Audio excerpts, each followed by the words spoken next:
So let's apply that formula to other example problems. And we're still going to be using the same sequence of 11, 13, 15, 17. And I'm actually going to get rid of that parentheses because it continues to go on to infinity after that. That is my bad. Dot, dot, dot, dot, dot. It just means it's going to infinity. All right, so a sub 1. Let's find a sub 1. We actually already have a sub 1, right? The first term. But let's just get some practice with our formula n. If you remember from the last video, our formula is a sub n, the term we want, set equal to the first term. In this case, it's going to be 11, but I'll do the a sub 1 just so you guys can remember the formula. Plus n minus 1, which comes from this n right here. And you multiply that by the common difference. All right, so let's apply that to the sequence again. So any number we want is going to be equal to 11 because that's the first term in our sequence, plus n minus 1 times the common difference of d. And here, the common difference is 2 because from one term, we're changing from one term to the next, there's going to be a difference of 2. From 11 to 13, that's 2. From 13 to 15, that's 2. And same for 15 to 17. And I'll write out the other term numbers. You can see that here too.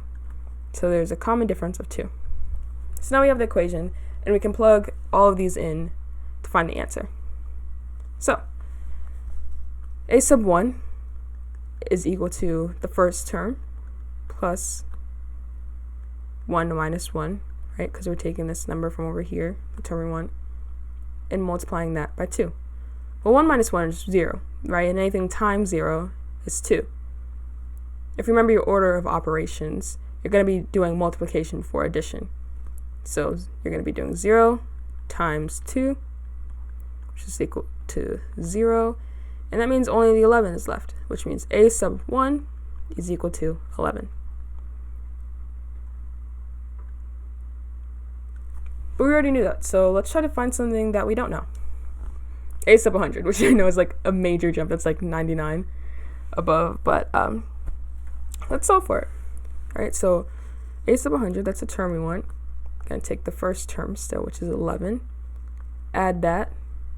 Well, 100 minus 1, we can already just plug that in. That's 99, right? And then multiply that by the common difference of 2. Well, 99. I'm gonna draw a little error here, so because I know it's kind of I'm gonna draw an error here because I know it's kind of getting like confusing with all the different images and drawings. But 99 times 2, that's just 198, right? You can kind of think of it as, at least I think of it as 100 times 2, and then you're just subtracting the 2.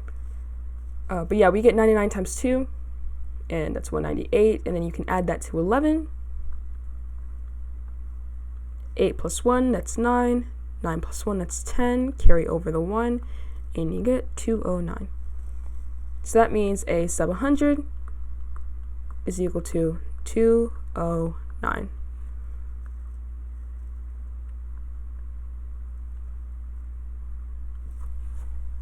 Let's look at a sub 3, all right? So a sub 3 is the term we want. Take the first term, add it. 3 minus 1, that's just 2, right? 3 minus 1. And you're still multiplying that by the common difference. We know that 2 times 2 is equal to 4. And all we have to do is add the 11 and the 4 together. 11 plus 4 is 15. So now we know that a sub 3 is equal to 15.